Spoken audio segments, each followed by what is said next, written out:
Andhra Pradesh assembly speaker Ayyanna పాత్రుడికి shock తగిలింది. Speaker హోదాలో ఉండి ఆయన సాగించిన వ్యవహారం పరువు తీసింది.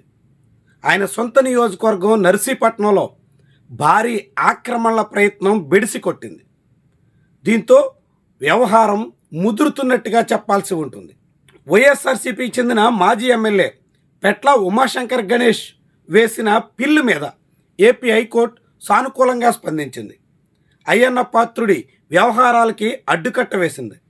దాంతో స్పీకర్కి సెగ తగిలినట్టుగా మారింది. నర్సీపట్నంలో సుమారుగా 350 ఎకరాల పైగా ఆయకట్టు కలిగినటువంటి భూమికి ఆధారమైన పెద్ద చెరువుని ఆక్రమించే ప్రయత్నానికి పూనుకున్నారు. అది స్పీకర్ అయ్యన్న పాత్రుడి ఆధ్వర్యంలో జరుగుతోంది అనే అభిప్రాయం ఉంది.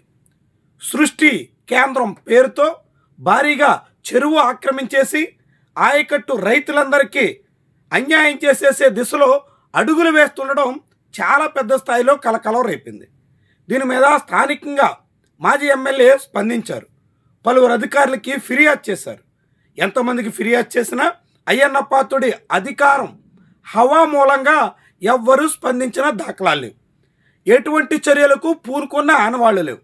దాంతో చెరువు ఆక్రమణలకు గురవడం మీద ఉమాశంకర్ గణేష్ ఆందోళన వ్యక్తం చేశారు.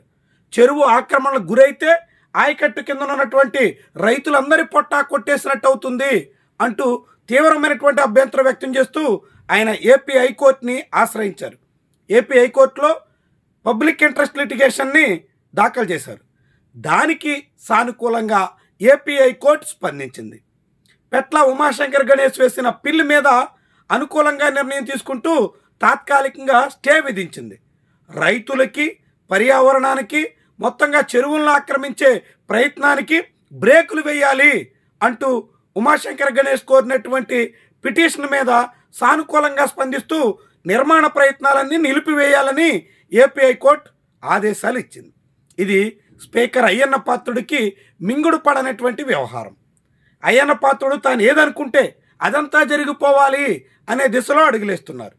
అందుకు తగ్గట్టుగా విలువైనటువంటి ప్రకృతి వనరుల్ని కాజేసే ప్రయత్నంలో ఉన్నారు అనే విమర్శలు కూడా ఎదుర్కొంటున్నారు.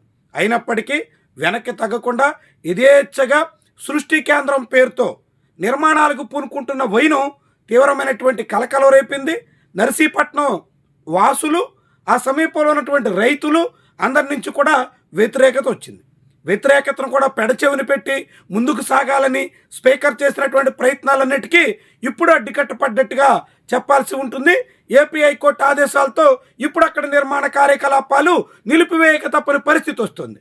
మరి కనీసంగా హైకోర్టు ఆర్డర్ తర్వాత అయినా తాము చేస్తున్నటువంటి వ్యవహారాన్ని సరి చేసుకుంటారా? అలాంటి ప్రకృతిని ధ్వంసం చేసే కార్యకలాపాలకి ముగింపు పలుకుతారా? లేకుంటే అధికారం ఉంది కాబట్టి దీపం ఉండగానే ఇల్లు చక్కదిద్దుకోవాలన్నట్టుగా ఏం చేసినా చెల్లుబాటు అయిపోతుంది అనే దిశలోనే సాగిపోతారా? మొత్తంగా నర్సీపట్నం వ్యవహారం వైఎస్ఆర్సీపీకి చెందిన మాజీ ఎమ్మెల్యే చర్యలతో హైకోర్టు ఆదేశాలు ఇవ్వడం స్పీకర్కి భారీగా షాక్ తగిలిందనే చెప్పొచ్చు.